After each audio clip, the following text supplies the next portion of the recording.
Whether it's the wonderfully imagined characters, the in-depth card and item customization system, or the inoffensive free-to-play model, there are plenty of options that make Paladins a worthy competitor for Overwatch.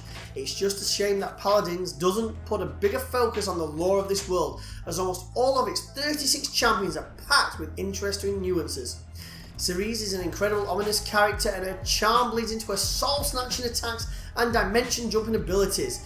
The explanation for her character may be limited to a page of text on her champion screen, but her presence on the battlefield speaks volumes. Not only are these small details present in each character's appearance, but their gameplay style artistically offer enough variety to make switching to a new character a brand new experience. And it's a similar story with the rest of the cast. Bomb King is a living bomb that can throw stackable explosives, and his stun bomb that's modelled after his own character complements his clever design. Even though Inara and Terminus both hail from the same mysterious Livingstone race, their playstyles couldn't be any more different. Inara is all about damage reduction and status changing effects with abilities like her Warden's Field that dramatically slows down an enemy that draws near, while Terminus has a huge focus on melee combat.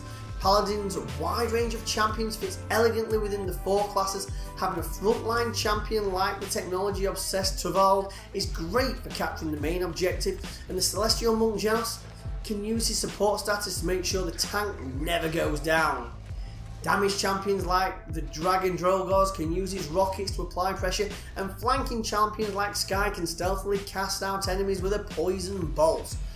What's beautiful is that champions like the Electrifying Shaman Grok blur the lines between support and damage, while the front line Pyromaniac Fernando can still do excellent work as a flank. And that's all on the surface, but the true depth of Paladins lies underneath. Unlike most hero games here, you're not completely pigeonholed into a specific role by your choice of character, because you can customise them so heavily. Every player picks 5 out of 16 cards to create a present loadout tailored to the champion you choose that enhances stats and moves during a match.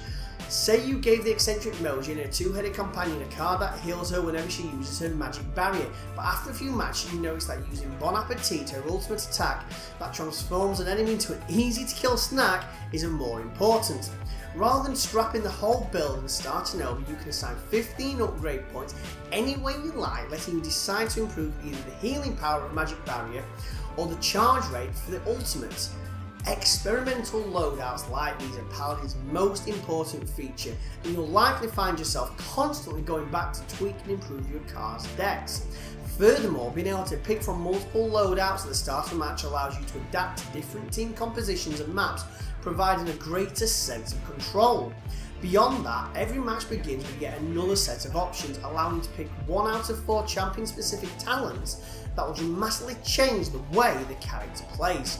Cassie, for instance, is a damaged champion who wields a crossbow and generally works great from a farther distance, but this can all swiftly change with a swap of a talent. For a match where the central point looks to be hectic, it might make sense to pick her talent that increases damage outputs based on distance. Does the team have a few flanks that need to be stopped? Focus on a card deck and talent on a dodge roll ability can switch her sniper archetype to one where mobility reigns supreme. Alternatively, the humanoid Troy Grover is a support healer by default, but applying his ferocity talent greatly increases the damage of his axe throws and aligns him closer to a damaged champion. Cards and talents are picked and locked in at the start of each match, but Paladins continues to let customization dominate the playing field even when the action is in full swing. Credits earned throughout a battle let you buy items to further boost stats and influence your abilities. Perhaps you underestimated the healing power, or maybe the sniper Strix keeps using his stealth ability to turn invisible and escape. Being able to counter that with a healing reducing Cauterize or the invisibility revealing Illuminati is an intelligent design choice to keep the team dynamics evolving as the match progresses. Paladins is constantly asking you to pay attention and adapt, even when you think you've mastered a champion. Siege is Paladins' main mode, where teams work to capture the central point and then lead a payload to the end of the map. This mode works well because it constantly promotes teamwork, whether it's using Ash's shield to help move players onto the point or having Inara deploy a rock wall to keep enemies from stepping near the payload.